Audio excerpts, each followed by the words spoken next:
سلام و عرض ادب خدمت همراهان عزیز. امروز پنجشنبه 8 شهریور 1403 در خدمتتون هستم. قبل از اینکه تحلیل رو شروع کنیم، اگر کانال ما رو سابسکرایب ندارید حتما سابسکرایب بفرمایید تا تحلیل ها و بروز رسانی ها براتون ارسال بشه.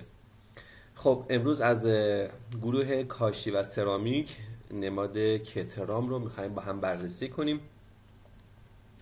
همینطور که روی چارت میبینین نماد کترام یک پنج موجی از ابتدای چارت ساخته و در این قسمت موج 5 به پایان رسیده و وارد فاز اصلاحی شده. خب ما اگر یک فیبو از ابتدای چارت تا آخر موج 5 روی چارت بندازیم، اینجاها این خط میشه فیبوی 78.6 کل چارت که یک بار در موج 4 بهش برخورد داشته و از اینجا موج 5 همطور که میبینید یک پنج موجی ساخته و موج 5 تکمیل شده. خب ما اگر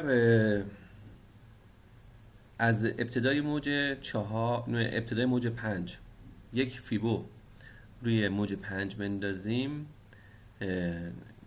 در نزدیک 78.6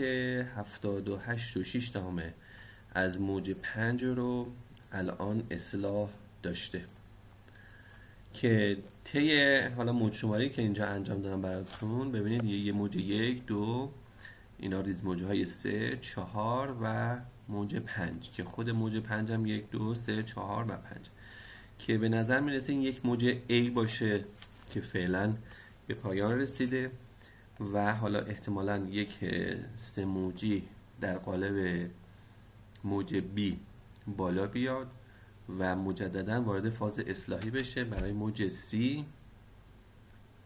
که برگرده احتمال زیاد تا این 78.6 از کل چارت رو اصلاح کنه، یعنی یه سه موجی بالا بیاد و مجددا برگرده تا 78.6 از کل چارت رو اصلاح کنه و موج جدیدش رو بخواد آغاز کنه. همونطور که میبینین اینجاها در حال ظاهرا کفسازی هست و وارد ساخت موج یک سه موجی یعنی ABC بزنه در قالب B و تکمیل کنه که البته خب زمان بر هستش.